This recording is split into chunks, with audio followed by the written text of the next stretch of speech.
Hi friends, ಎಲ್ಲರಿಗೂ ನಮಸ್ಕಾರ. ಇವತ್ತು 2 ರೀತಿಯ ಇಡ್ಲಿ ರೆಸಿಪಿಗಳನ್ನು ತೋರಿಸ್ತೇನೆ. ಅಕ್ಕಿ ಎಲ್ಲ ಉಪಯೋಗಿಸಬೇಕಾಗಿಲ್ಲ.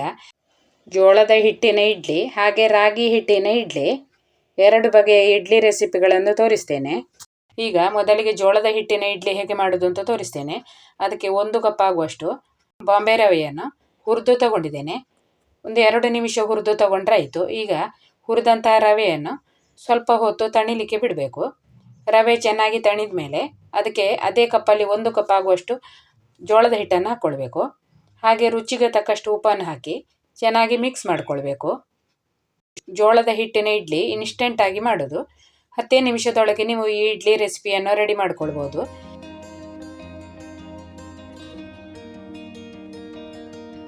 ಈಗ ನಾನು ಉಪ್ಪು ಹಾಕಿ ಚೆನ್ನಾಗಿ ಮಿಕ್ಸ್ ಮಾಡಿ ತಗೊಂಡಿದ್ದೇನೆ. ಇದಕ್ಕೆ ಅದೇ ಕಪ್ಪಲ್ಲಿ 1 ಕಪ್ ಆಗುವಷ್ಟು ಸಿಹಿ ಮೊಸರನ್ನು ಹಾಕ್ಕೊಳ್ತಾ ಇದ್ದೇನೆ.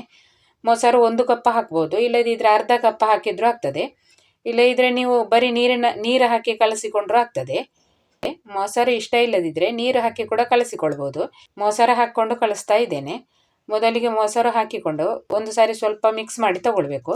ಆಮೇಲೆ ನೀರು ಹಾಕ್ಕೊಳ್ಬೇಕು. ನೀರು ಹಾಕುವಾಗಲೂ ಸ್ವಲ್ಪವೇ ನೀರು ಹಾಕಿಕೊಂಡು ಮಿಕ್ಸ್ ಮಾಡಬೇಕು.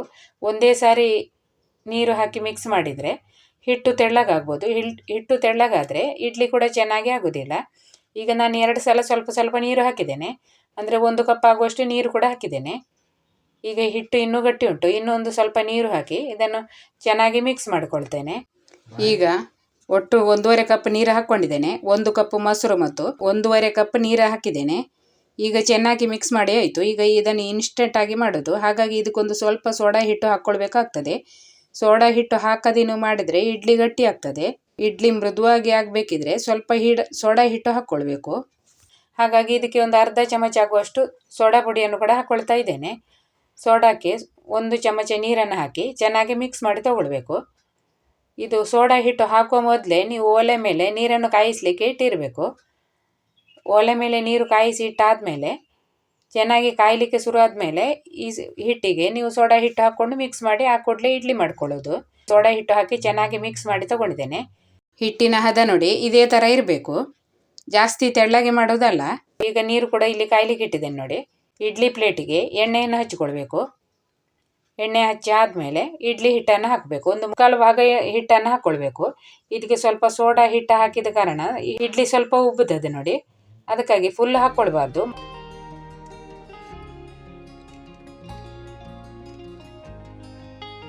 ಈಗ 2 ಪ್ಲೇಟಿಗೆ ಹಿಟ್ಟನ್ನು ಹಾಕ್ಕೊಂಡಿದ್ದೇನೆ. 1 ಕಪ್ ಬಾಂಬೆ ರವೆ ಮತ್ತು 1 ಕಪ್ ಜೋಳದ ಹಿಟ್ಟಿನಲ್ಲಿ 12 ಇಡ್ಲಿ ಆಗ್ತದೆ. ಇಡ್ಲಿ ಪಾತ್ರೆಯಲ್ಲಿ ನೀರು ಹಾಕಿ ಒಲೆ ಮೇಲಿಟ್ಟು ಕಾಯಿಸಿಕೊಂಡಿದ್ದೇನೆ. ಈಗ ಅದರಲ್ಲಿ ಇಡ್ಲಿ ಪ್ಲೇಟನ್ನು ಇಟ್ಟು 10 ರಿಂದ 15 ನಿಮಿಷ ಬೇಯಿಸಿಕೊಂಡ್ರೆ ಸಾಕು. ರುಚಿಯಾದ ಜೋಳದ ಹಿಟ್ಟಿನ ಇಡ್ಲಿ ರೆಡಿ ಆಗ್ತದೆ. ಇಡ್ಲಿ ಬೇಯುವಷ್ಟು ಹೊತ್ತಿಗೆ ರುಚಿಯಾದ ಒಂದು ಚಟ್ನಿ ಮಾಡಿಕೊಳ್ಳುವ. ಚಟ್ನಿ ಮಾಡಲಿಕ್ಕೆ ಒಂದು ಒಗ್ಗರಣೆ ಸೌಟಲ್ಲಿ 1 ಕಡ್ಡಿ ಕರಿಬೇವು, ಹಾಗೆ 1 ಚಮಚ ಉದ್ದಿನಬೇಳೆ ಮತ್ತು ಖಾರಕ್ಕೆ ತಕ್ಕ ಹಾಗೆ ಹಸಿಮೆಣಸನ್ನು ಹಾಕಿ 1 ಚಮಚ ಎಣ್ಣೆ ಹಾಕಿ ಹುರಿದು ತಗೊಳ್ಬೇಕು. 1 ಕಪ್ ಆಗುವಷ್ಟು ತೆಂಗಿನ ತುರಿಯನ್ನು ಮಿಕ್ಸಿ ಜಾರಲ್ಲಿ ಹಾಕ್ಕೊಂಡಿದ್ದೇನೆ.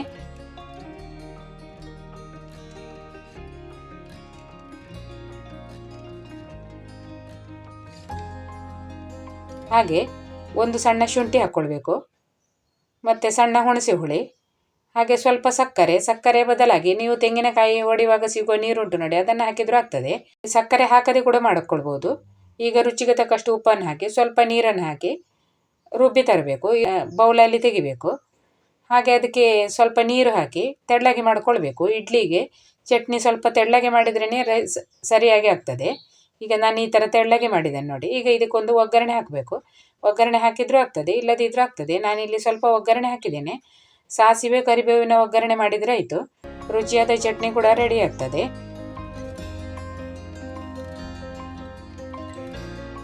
ಈಗ ಇಡ್ಲಿ ಕೂಡ ಚೆನ್ನಾಗಿ ಬೆಂದಿದೆ. ಇಡ್ಲಿಯನ್ನು ತೆಗೆದಿದ್ದೇನೆ ನೋಡಿ, ಎಷ್ಟು ಚೆನ್ನಾಗಿ ಬೆಂದಿದೆ ನೋಡಿ. ಸುಲಭದಲ್ಲಿ ತೆಗಿಲಿಕ್ಕೂ ಬರ್ತದೆ. ತುಂಬಾ ಮೃದುವಾಗಿ ಆಗಿದೆ. ಹಾಗೆ ರುಚಿ ಕೂಡ ತುಂಬಾ ಚೆನ್ನಾಗಿರ್ತದೆ. ಈಗ ಒಂದು ಇಡ್ಲಿಯನ್ನು ಕಟ್ ಮಾಡಿ ತೋರಿಸ್ತೇನೆ ನೋಡಿ. ರವೆ ಚೆನ್ನಾಗಿ ಅರಳಿ ಇಡ್ಲಿ ಕೂಡ ಚೆನ್ನಾಗಿ ಆಗಿದೆ. ತುಂಬಾ ಮೃದುವಾಗಿ ಆಗಿದೆ. ನೀವು ಮಾಡಿ ನೋಡಿ.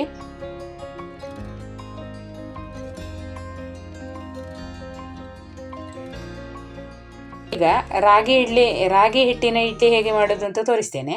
ಅದಕ್ಕೆ ಅರ್ಧ ಕಪ್ ಆಗುವಷ್ಟು ಉದ್ದಿನ ಬೇಳೆಯನ್ನು ನೆನೆಸಿಡಬೇಕು. ಚೆನ್ನಾಗಿ ತೊಳೆದೇ ನೆನೆಸಿಡ್ಬೋದು, ಅಥವಾ ನೆನೆಸಿಟ್ಟಾದ್ಮೇಲೆ ತೊಳೆದು ತಗೊಂಡ್ರೂ ಆಗ್ತದೆ. ನೆನೆಸಿಡ್ತಾ ಇದ್ದೇನೆ, ಆಮೇಲೆ ಚೆನ್ನಾಗಿ ತೊಳೆದುಕೊಳ್ತೇನೆ.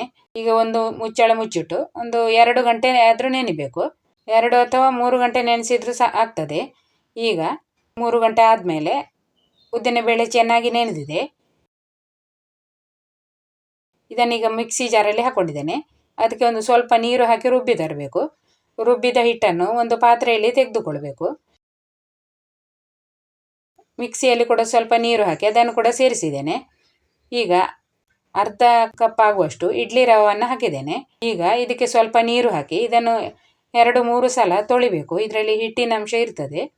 ಅದು ಚೆನ್ನಾಗಿ ತೊಳೆದ್ರೆ ಹಿಟ್ಟಿನ ಅಂಶ ಎಲ್ಲ ಹೋಗಿ ರವೆ ಮಾತ್ರ ಉಳಿತದೆ.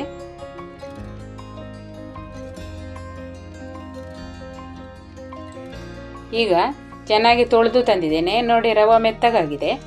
ಈಗ ಇದರ ನೀರನ್ನು ತೆಗೆದು ಚೆನ್ನಾಗಿ ಹಿಂಡಿ ಉದ್ದಿನ ಹಿಟ್ಟಿನೊಳಗೆ ಹಾಕ್ಕೊಳ್ಬೇಕು. ನೀರಿನ ಅಂಶ ಇದ್ದರೆ ಹಿಟ್ಟು ತೆಳ್ಳಗಾಗ್ಬೋದು, ಅದಕ್ಕಾಗಿ ಚೆನ್ನಾಗಿ ಹಿಂಡಿ ನೀರನ್ನು ತೆಗಿಬೇಕು. ಈಗ ಅದೇ ಕಪ್ಪಲ್ಲಿ 1 ಕಪ್ ಆಗುವಷ್ಟು ರಾಗಿ ಹಿಟ್ಟನ್ನು ತಗೊಂಡಿದ್ದೇನೆ. ಅರ್ಧ ಕಪ್ ಉದ್ದಿನಬೇಳೆ, ಅರ್ಧ ಕಪ್ ಇಡ್ಲಿ ರವೆ, ಹಾಗೆ 1 ಕಪ್ ಆಗುವಷ್ಟು ರಾಗಿ ಹಿಟ್ಟು ಹಾಕ್ಕೊಳ್ಬೇಕು. ಈಗ ಇದನ್ನು ಚೆನ್ನಾಗಿ ಮಿಕ್ಸ್ ಮಾಡಬೇಕು. ಕೈಯಲ್ಲೇ ಮಿಕ್ಸ್ ಮಾಡಿದರೆ ಒಳ್ಳೆಯದು. ನಾನೀಗ ಇಲ್ಲಿ ಸೌಟಲ್ಲಿ ನಿಮಗೆ ಮಿಕ್ಸ್ ಮಾಡಿ ತೋರಿಸ್ತಾ ಇದ್ದೇನೆ. ಕೈಯಲ್ಲೇ ಮಿಕ್ಸ್ ಮಾಡಿದರೆ ಚೆನ್ನಾಗಿ ಗಂಟಿಲ್ಲದ ಥರ ಮಾಡಿಕೊಳ್ಳಿಕ್ಕೆ ಆಗ್ತದೆ.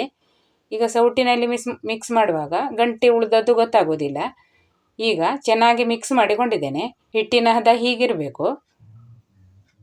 ಆದಷ್ಟು ಗಟ್ಟಿಯೇ ಮಿಕ್ಸ್ ಮಾಡಿ ಇಡಬೇಕು. ಮತ್ತು ಹಿಟ್ಟು ಗಟ್ಟಿ ಇದ್ದರೆ ಮರುದಿವಸ ಇಡ್ಲಿ ಮಾಡುವಾಗ ಈ ನೀರು ಹಾಕ್ಕೊಂಡು ಸ್ವಲ್ಪ ತೆಳ್ಳಗೆ ಮಾಡ್ಕೊಳ್ಬೋದು. ಈಗ ಮುಚ್ಚಳ ಮುಚ್ಚಿಟ್ಟು ಇದನ್ನು ಹುದುಗ್ಲಿಕ್ಕೆ ಇಡಬೇಕು. ರಾತ್ರಿ ಇಡೀ ಹುದುಗ್ಲಿಕ್ಕೆ ಇಡ್ತಾ ಇದ್ದೇನೆ. ಕಡಿಮೆ ಅಂದರೆ ಒಂದು 8 ಗಂಟೆ ಆದರೂ ಹುದುಗ್ಲಿಕ್ಕೆ ಇಡಬೇಕಾಗ್ತದೆ. ಈಗ ಮರುದಿನ ಬೆಳಿಗ್ಗೆ ಹಿಟ್ಟು ನೋಡಿ ಉಬ್ಬಿ ಎಷ್ಟು ಜಾಸ್ತಿ ಆಗಿದೆ ನೋಡಿ. ಚೆನ್ನಾಗಿ ಉಬ್ಬಿ ಬಂದಿದೆ. ಇದಕ್ಕೆ ಸೋಡಾ ಏನು ಹಾಕೋದು ಬೇಡ ನೋಡಿ. ಈಗ ಇದನ್ನು ಚೆನ್ನಾಗಿ ಮಿಕ್ಸ್ ಮಾಡಬೇಕು. ಆಮೇಲೆ ಉಪ್ಪು ಹಾಕ್ಕೊಳ್ಬೇಕು. ಈಗ ಈ ಹಿಟ್ಟು ಎಷ್ಟು ಕಡಿಮೆ ಆಯಿತು ನೋಡಿ. ಚೆನ್ನಾಗಿ ಮಿಕ್ಸ್ ಮಾಡಿಕೊಂಡಿದ್ದೇನೆ. ಹಿಟ್ಟು ತುಂಬಾ ಕಡಿಮೆ ಆಯಿತು. ಈಗ ಇದಕ್ಕೆ ಉಪ್ಪು ಹಾಕ್ಕೊಳ್ಬೇಕು. ರುಚಿಗೆ ತಕ್ಕಷ್ಟು ಉಪ್ಪನ್ನು ಹಾಕಿ ಚೆನ್ನಾಗಿ ಮಿಕ್ಸ್ ಮಾಡಿ ಇಡ್ಲಿ ಮಾಡಬೇಕು.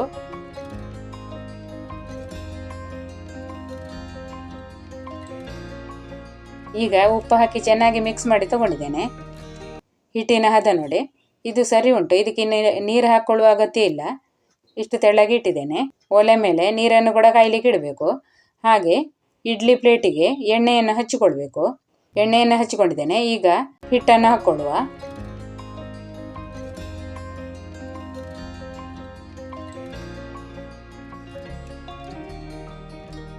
ಈಗ 2 ಪ್ಲೇಟಿಗೆ ಹಿಟ್ಟನ್ನು ಹಾಕ್ಕೊಂಡಿದ್ದೇನೆ. ಈಗ ಇಡ್ಲಿ ಪ್ಲೇಟನ್ನು ಇಡ್ಲಿ ಪಾತ್ರೆ ಒಳಗೆ ಇಟ್ಟು ಮುಚ್ಚಳ ಮುಚ್ಚಿಟ್ಟು 10-15 ನಿಮಿಷ ಬೇಯಿಸಿಕೊಂಡ್ರೆ ರುಚಿಯಾದ ಇಡ್ಲಿ ರೆಡಿ ಆಗ್ತದೆ. ಈಗ ನಾನು 15 ನಿಮಿಷದಿಂದ ಬೇಯಿಸಿ ತಂದಿದ್ದೇನೆ. ಇಡ್ಲಿ ಎಷ್ಟು ಚೆನ್ನಾಗಿ ಆಗಿದೆ ನೋಡಿ. ತುಂಬಾ ಮೃದುವಾಗಿ ತುಂಬಾ ರುಚಿಯಾಗಿ ಆಗಿದೆ. ಈಗ ಒಂದು ಇಡ್ಲಿಯನ್ನು ಕಟ್ ಮಾಡಿ ತೋರಿಸ್ತೇನೆ. ಎಷ್ಟು ಮೃದುವಾಗಿ ಆಗಿದೆ ನೋಡಿ. ತುಂಬ ಚೆನ್ನಾಗಿ ಆಗಿದೆ. ಈ ರಾಗಿ ಇಡ್ಲಿಯನ್ನು ನೀವು ಇನ್ಸ್ಟಂಟ್ ಆಗಿ ಬೇಕಿದ್ರೂ ಮಾಡ್ಕೊಳ್ಬೋದು. ಮೃದುವಾದ ಇಡ್ಲಿ ರೆಡಿ ಆಗಿದೆ. ಈ 2 ಇಡ್ಲಿ ರೆಸಿಪಿಗಳು ನಿಮಗೆ ಇಷ್ಟ ಆಗಿದೆ ಅಂದ್ಕೊಂಡಿದ್ದೇನೆ. ಇಷ್ಟ ಆದರೆ ಒಂದು ಲೈಕ್ ಮಾಡಿ. ಹಾಗೆ ಚಾನೆಲನ್ನು ಇದುವರೆಗೆ ಸಬ್ಸ್ಕ್ರೈಬ್ ಮಾಡದವರು ಸಬ್ಸ್ಕ್ರೈಬ್ ಮಾಡ್ಕೊಳ್ಳಿ. ವಿಡಿಯೋ ನೋಡುವ ಎಲ್ಲರಿಗೂ ಧನ್ಯವಾದಗಳು.